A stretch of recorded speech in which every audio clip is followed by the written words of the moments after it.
একটা ভার্ব দিয়ে কীভাবে আপনি 7টা টেন্স বানাবেন সেই প্রসেসটাই দেখাবো। আপনি এখন বলতে পারেন 7টা টেন্স কীভাবে হলো। আমরা কি জানি টেন্স হলো 3 প্রকার: present tense, past tense, future tense. এই 3টি টেন্সের আবার 4টা করে ক্যাটাগরি আছে: indefinite tense, continuous tense, perfect tense এবং পারফেক্ট কন্টিনিউয়াস টেন্স। তাহলে 4 3 12টা টেন্স। এই টোটাল টেন্স হলো 12টা। আমি এখানে একটা ভার্ব নিয়েছি গো। গো মানে যাওয়া। আমরা কি জানি ভার্বের 3টি ফর্ম থাকে: verb 1, verb 2, verb 3।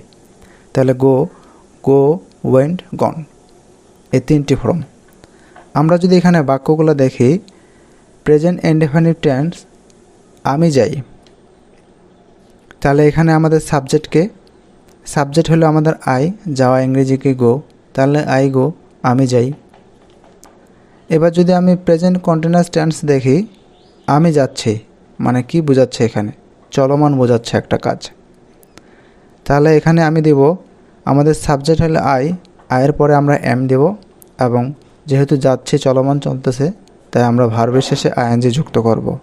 I am going, আয়ের পরে সবসময় এম হয়। আমরা যদি এবার প্রেজেন্ট পারফেক্ট টেন্স দেখি, আমি গিয়েছি, তাহলে কি হবে?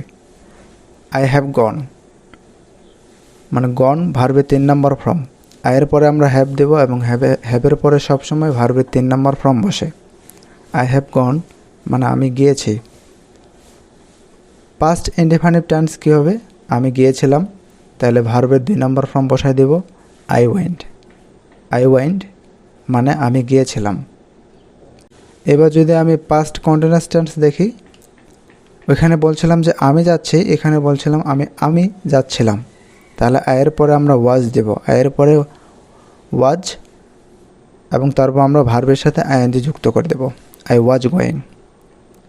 যখনই দেখব ওয়াজ এবং ওয়ার আছে, তখনই বুঝবো যে ওটা present past continuous tense. Future indefinite tense কী হবে? আমি যাব, আই উইল গো। যখনই আমরা উইল দেখব, শ্যাল ওয়েলকে দেখব, তখনই আমরা বুঝবো যে ওটা future indefinite tense. Future continuous tense কী হবে? তুমি যেতে থাকবে, ইউ উইল বি গোয়িং। যখন আমরা দেখব উইল বি, শ্যাল বি, এই ভার্বগুলো আছে, অক্সিলারি ভার্বগুলো, তখন আমরা বুঝব যে এটা আমাদের ফিউচার কন্টিনিউয়াস টেন্স। তো 7টা বাক্যর মধ্যে যখন আমরা টেন্সগুলো আরও ভালো করে শিখব, তখন এই জিনিসটা আরও ক্লিয়ার হয়ে যাবে। এটা জাস্ট একটা আপনাদের ধারণা দিলাম। তো এই ছিল ভিডিওটি ভালো লাগলে অবশ্যই একটি লাইক করবেন। ধন্যবাদ সবাইকে।